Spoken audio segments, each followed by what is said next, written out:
Alright everyone, Cowboy Trades here, welcome back to the channel for another update. So, we got that 50 basis point increase yesterday and some of Powell's comments are really echoing through the market. So, in this video, I'm going to give you an update on what the next move for Bitcoin is. We're going to look at a few tiny on-chain metrics very quickly. We're then going to talk about what was Powell's commentary and how is this going to affect the greater markets, your S&P 500, a couple of other charts, and we're going to wrap up the video on my KDA trade. We're going to start off on Bitcoin. I do also want to say before we do jump into this video, this is going to be my only video for today. I am busy in the evening. I'm going out tonight, and tomorrow I'm going to be busy and I have kendo in the evening. So I wanted to give you a broad update in this video before I am back. I'm going to try and pump out a bunch of videos this weekend, maybe even some altcoins, so do let me know down below what altcoins you want me to cover. Solana is definitely on the list of that. So let's dive right in. Now, as you all probably know, if you do follow me over on Twitter, I posted the interest rates when they came out. We got that 50 basis point increase. However, it seems like the 50 basis points was priced in the market because as soon as we got that 50 basis points, S&P 500 absolutely started nuking. I posted this over on Twitter, but the S&P 500 was down like 1% in 5 minutes. Bitcoin was down like 2% in 5 minutes. So the market's really fully priced in that 50 basis point increase, and we are starting to break to the downside. So I really want to look at the higher time frames for this Bitcoin chart. Now, in our most recent videos, we talked about this green box over here, which was basically the range low, 17,600. We've got a few touch points on this, and we talked about, you know, for a little while now, how this area was going to be a liquidity grab. Now, we are still in this area. We have just poked our head above the long-term moving average on the EMA ribbons, and this was basically a failed move equals a fast move in the opposite direction. What's also interesting about this, as you can see, the top of this box also correlates to the range highs in the lower time frame that were established at 18,150 on the 10th of November. Now, what's really important about this is, I haven't talked about this in a while on my channel because we haven't seen it,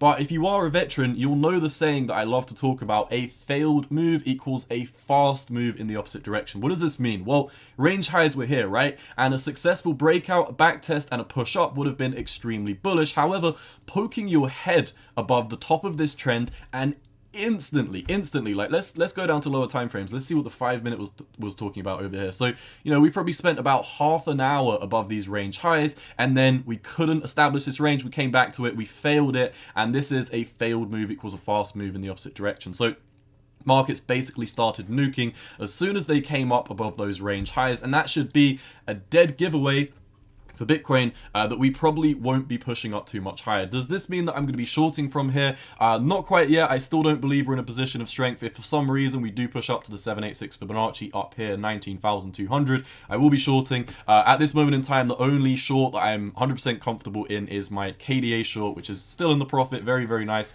I'll talk about that at the end of the video. So, like we said, daily time frame over here, poked our head above the range lows, and we are heading back down. You can also see, if we do just clear everything up quite quickly, you can see, you know, every time you poke your head above the EMA ribbons and you do not have a successful back test and a push back up to the upside, you can see nuke to the downside, nuke to the downside, nuke to the downside. What do you think is going to happen here? We've had many failed moves. We've had failed moves above the range lows. We've had failed moves above the EMA ribbons. We've had failed moves above the range highs in this lower time frame segment over here. So all in all, that failed move equals a fast move in the opposite direction is now complete, and we can get rid of this question mark because it doesn't seem ambiguous as to what the next move is. I do think we're going to be breaking down to the downside. Once again, I do think in the immediate short term, we're going to come and revise this 1.236 Fibonacci down here at 15,800. After that, I do expect a little bit of chop before us breaking down to my price target that I've been talking about for quite a while now, $14,000. Now, 6-month time frame as well, absolutely horrible. 12-month time frame, absolutely horrible. Enough said. Let's once again look at the lower time frames on the daily and look at how momentum is really gearing into these markets. Now, on the weekly, just quickly, one of the reasons why I'm not shorting right now is because there is still a tiny possibility that, you know, some of these oscillators could push up a tiny bit higher. And, you know, while I'm really sticking with the daily, and I don't think that's happening, as you do know on this channel, we're very, very conservative with our trades. We only take the best trades and we only trade from a position of strength. That position of strength was that position of strength was revealed to us in KDA, which is why we're shorting KDA. But for right now, I'm still sitting on the sidelines for Bitcoin. Now, daily time frame, stock RSI the other day pushed up to basically 100 again. This is once again another dead giveaway that we should be nuking back down to the downside. You can basically see, what happens when the stock RSI tops out. It always ensues by a massive meltdown to the downside. And if you're bullish at this point, after getting rejected from the EMA ribbons, after getting rejected from the range lows, after getting rejected from the range highs, and having a failed move equals a fast move in the opposite direction, you're probably going to be exit liquidity if you do jump into the market right now, in my humble opinion. Over on the MFI, and we're also going to talk about liquidity conditions in the greater markets. You can see money flow index for Bitcoin, once again, topped out, didn't quite make up to the trend line, but still a lower low, and here you can see another lower low, touch that trend line. So this is basically why we've been bearish. Liquidity conditions are overextended for Bitcoin, and it doesn't really look like we've got much room to push up to the upside. So liquidity conditions in general throughout the entire market are just extremely overextended. Squeeze momentum indicator, you can see this very linear downtrend, huge bullish move over here, slightly less bullish move, slightly less bullish move, slightly less bullish move, slightly less bullish move, and this was kind of like a double top. These were on par with each other, and you should know what happens after the squeeze momentum indicator finishes its bullish uptrend and starts to tick into dark green. You can see it does not fare well when you start ticking into dark green and you start losing that bullish momentum. So all in all, the daily time frame, I do think the bulls are absolutely exhausted at these levels. And like we talked about the money flow index for Bitcoin, it's not just Bitcoin where liquidity conditions are topped out, it's all of the markets. We look at this book depth tool to visualize liquidity quite often on this channel, and you can still see the mid price made a high back on December the 1st. This is what we highlighted over in this chart over here. I'll pull it up later. But for right now, liquidity conditions, they did push up yesterday, made a lower high, and now they're starting to push back down to the downside. So you can still see liquidity conditions are basically, in terms of this linear downtrend at least, we have reverted back to the mean price, and we're about as overextended as we have been, during the top in the S&P 500 in August, the top in the S&P 500 in March, the top in the S&P 500 in December. So all in all, liquidity conditions, whether you're looking at Bitcoin, are overextended. There's not really any way, in my opinion, that bulls are going to be able to push price up even further, and it's the same for the S&P 500. There's not enough liquidity to push up to higher levels, and there's too much open interest in starting to offload bags if the price pushes up, which is why you're seeing, as soon as Bitcoin pushed above these range highs, it got nuked to the downside. And you can see with the S&P 500 as well, as soon as you came back to this trend line, confirmed this bear flag, you nuked to the downside. There's not enough interest in buying as price pushes up. There's only interest in selling bags. Also, let's talk about the on-chain metrics very quickly. I'm literally just going to fly through this. Smart money is still not buying. Addresses with more than 1,000 Bitcoin, your institutions, your smart money, they're still not buying. Smart money has navigated this market very well, and we've done quite well from just following what the smart money does and doing the opposite of retail. So when we do visualize the retail to institutional address ratio, blue line goes to the upside, and it means institutional address is not particularly there in terms of retail. So basically more retail interest in the markets than a institutional or smart money interest. And it's very plain and simple. Do you really want to be swimming in the same direction as retail traders where 99% of them lose? Or do you kind of want to see this ratio start to move back down to the downside, which is required for these big moves? You can see back in 2020, institutions, smart money started getting in the market, and that is what caused price to run up. Ever since then, the retail has been the one ruling this market. And I say ruling, they've been getting absolutely whiplashed left, right, and center, while smart money has been on the sidelines waiting for cheaper prices. And that is exactly what we're doing as well. Now, in terms of retail sentiment as well, if you do go over on crypto Twitter, you could see, when Bitcoin did push up to, 18,400 or so, which is, not too far from the bottom. Obviously, people were celebrating at the 17,600 bottom. They're now celebrating at like 18K. So a lot of the retail traders that quote-unquote called the bottom at 15,000 also called the bottom over here, they called the bottom over here, they called the bottom over here, they called the bottom over here, they called the bottom over here, and they're still calling the bottom right now. So you should know what happens next when these retail traders get extremely excited and they think the bottom is in. They're, once again, very confident in their Bitcoin long. They're probably going to get absolutely wiped out and become exit liquidity. But at this moment in time, like I said, there's not enough confluence in the Bitcoin chart for me to be shorting. I would actually really hope that we do push up to the 786 Fibonacci, even though I don't think it's going to happen. I do hope this happens because that would be a great opportunity to short. Unless that happens, I will just be looking for short opportunities elsewhere in the market. And you know, like I said, right now, it's really not TA in particular that's ruling the markets. It is traumatizing events, one after the other. Now, this may seem like a funny meme and a joke, and it is a funny meme and a joke, but it's also 100% factual. I mean, look back earlier on in the year. You know, Voyager, Luna, they went bankrupt. What happened? Markets capitulated. What happened after then? FTX went bankrupt. Markets capitulated. And then quite recently, there's a lot of FUD on Binance. I personally think Binance is absolutely fine. I've been here for a while. I've seen tons of Binance drama, Binance FUDs, you know, allegations against Binance, lawsuits against Binance, and they've lived through everything. So I do think Binance is going to be completely fine, although I don't recommend that anyone holds any of their spot crypto on exchanges. Get a hardware wallet, do not trust a single exchange. But for me personally, I do hold a small amount of capital over on Binance. But yeah, with this, I do just really want to say, you know, with the Fed commentary, this could be the next traumatizing event that we need to push markets down to the downside. So like we talked about at the start of the video, we obviously had that 50 basis point increase up to a 4.5% Fed rate. So let's talk about Powell's commentary after the FOMC meeting. Now, Powell said we're getting close to sufficiently restrictive rate levels and our policy is getting close to being restrictive enough. However, he also followed that up by saying we require significantly more evidence of lower inflation, and a 50 basis point increase is still a historically large increase and there is still some way to go. And he backed up this statement by finishing off basically saying that ongoing rate increases are likely appropriate. The Fed's forecast for rates are at 5.1% in 2023. Bear in mind, they're still at 4.5%. So this would imply another, you know, 50, 60 basis point increase or so minimum before they start, you know, curtailing, and it could get worse than that. As we know, Powell is a little bit of a flip-flopper. He's very bipolar. But with that, 5.1% is probably going to be where we're moving up to in 2023. I foresee another 50 basis point increase, then potentially a 25 basis point increase, and then we can see how things go from there. Obviously, everything is really reliant on inflation. It's not really something you can predict. You just need to keep your eye on inflation data, and of course, if you are subscribed to the channel, we will keep you up to date on all of that. But like we said, you know, these Powell comments were relatively hawkish and they are kind of echoing through the market. So you can see over on the S&P 500 as well, the basis point increase was basically fully priced in. You can see as soon as the commentary came out, boom, we just started nuking to the downside. Well, I say commentary, it was a mix of the 50 basis point increase. That was really what absolutely nuked us to start off with. And then we got further continuation into that Fed commentary.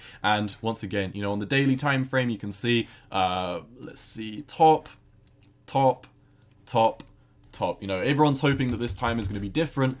But it seems like this interest rate hike was absolutely priced in. You can see this beautiful bear flag that we've been talking about on the channel. Up. Grab liquidity. Broke to the downside. We needed to retest this as resistance. What did? We broke up double top. So you can see a double top right here. Let me put a horizontal ray. Double top, very, very nice right here. And with this, we broke to the downside, and we also confirmed this macro trend line as resistance. We confirmed this double top as resistance, and we confirmed that this bear flag breakdown is now in full effect. So for the S&P 500, I do think we're going to start nuking to the downside. There are price gaps down at 3,800, and if we zoom in, I've also highlighted down here, there's a price gap all the way down at 3,600. So for the rest of the year, you know, maybe in the next few weeks or so, I do foresee the S&P 500 getting about another 5.3% continuation before fully breaking down, probably into Q1, about another 10% drop down to 3,600. And this is something I also talked about over on Twitter. You can see I posted this 17 minutes after the interest rate decision. Like I said yesterday, I have Kendo. Normally, if you do watch the channel, you know I am busy towards the end of the weeks. I have Kendo on Wednesday, I have Kendo on Friday, and end of weeks are just quite busy for me. So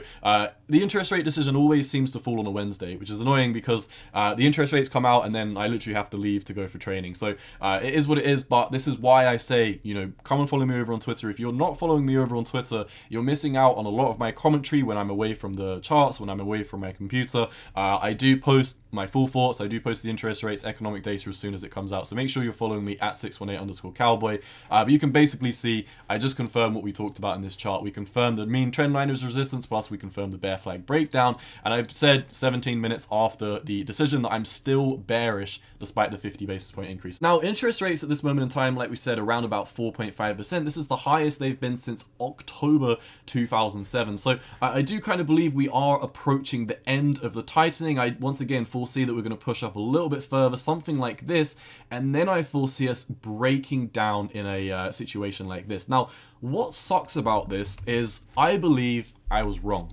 What was I wrong about? If you do watch the channel, you know that I've been saying I believe that the markets bottom in Q1 2023. I think I was wrong about that. I think I was too quick to jump on the gun for that, and I do not now believe that the markets bottom in Q1 2023 because, as you can see, it takes a significantly long time to move from restrictive monetary policy. So you can see what happens when the interest rates are high, interest rates are high, interest rates are high. What happens in correlation to the markets? They break down, they break down, they break down. You need accommodative monetary policy like cheap interest rates down here. You can see how this correlates to the market. You get a nice bull run. Cheap interest rates down here. You get a nice bull run. But you can actually see what happens when the Fed pivots. It takes a long time to break down to the downside and come into accommodative monetary policy. And you can see even though the interest rates get lowered, let's say hypothetically, Fed starts lowering the interest rates, the first Fed meeting, I believe it's in February next year, it would take a very, very long time. So even if the Fed pivots next Fed meeting, I think it's going to take a very, very long time to move down to accommodative monetary policy, once again required for economic growth. And of course, what this means is I was wrong about the Q1 2023 bottom. I don't believe markets bottom until at least Q2/Q3 of 2023. And when I say Q2, I'm almost quite hesitant because I do believe Q1 and Q2 of 2023 are also going to be bearish. I know it sucks. I wish I could say, you know, markets bottom in Q1 of 2023. It would be better for me. If you do watch, you know, other crypto YouTubers, you may notice that, you know, while I am getting more subscribers, the views for the videos are going down because open interest in the markets for cryptocurrencies is going down when the price action goes down, which sucks.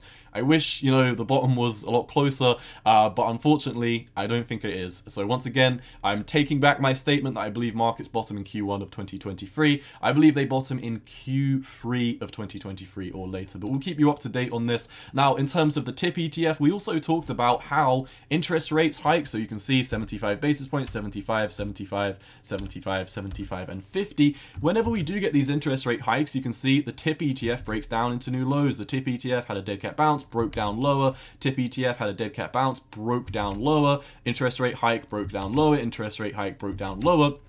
What do you think is going to happen here? Once again, this is one of the really, really simple charts that you can follow, not ambiguous whatsoever. And if you're new to the channel, warm welcome. We look at the TIP ETF because it is a leading indicator for the rest of the markets. These are treasury inflationary protected securities, basically bonds which are protected against inflation. And when these start breaking down, the markets do follow. So we've been tracking this on the channel for quite a while, but the TIP ETF broke down into new lows on the 31st of August, and you can see the S&P 500 actually started pumping for about 12 days, and we were screaming, this is a dead cat bounce, the markets are soon going to snap back to reality. And what happened?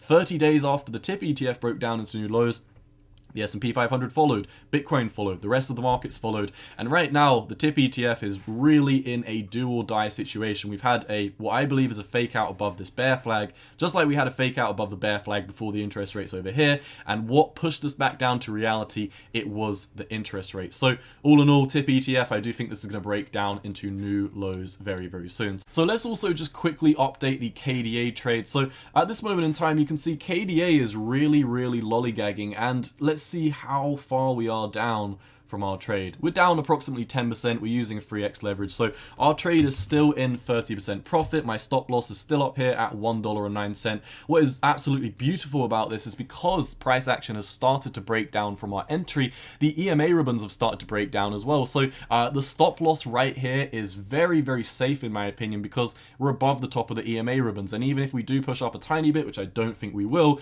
it's highly likely that we get slapped back down to the downside and potentially create something like an M pattern before breaking down into new lows. Now, what I actually think happens next for KDA is this. I kind of foresee us lollygagging on the short-term moving average here for a while, and here's why this is so dangerous.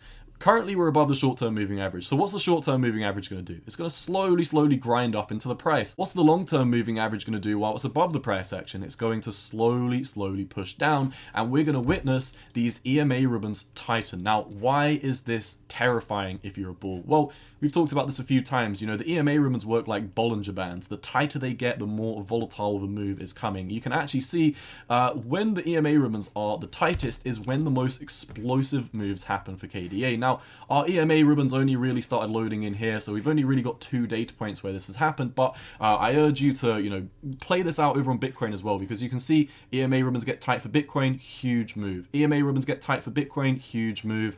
EMA ribbons get tight for Bitcoin, huge move. EMA ribbons get tight, huge move, and it works all the time. It works on all of these different charts. So when we are looking at this, you can also see this correlates to a dead cat bounce, a failed break above the EMA ribbons, a reversion to the mean, whatever you want to call it. We had this situation here, we had this situation here, and we also quite recently poked our head above it and failed over here. And what is coming next? The EMA ribbons are tightening, ladies and gentlemen. So it looks like KDA is absolutely boned at this moment in time. I don't think we're going to break down in like a day or so. I think it is likely that we kind of lollygag on this short-term moving average. But I just wanted to give you a quick update. My stop loss is now above the EMA ribbons, which is very healthy. And I do think we're going to start nuking down to our price target very soon. I don't know what happened to it. Let's see. Boom.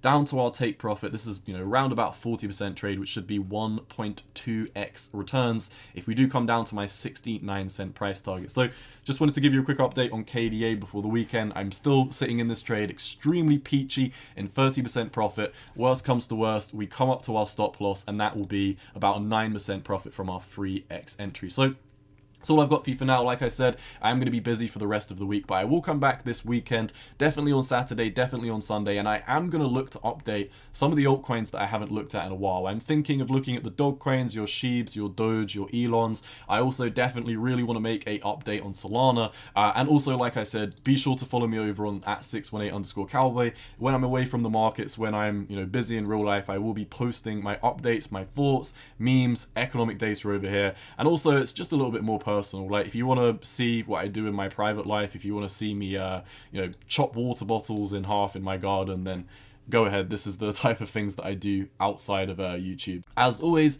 if you did enjoy the content, let me know down below by leaving a like, a comment, share the videos with your friends. It's been your boy Cowboy Trades. I'm out. Peace.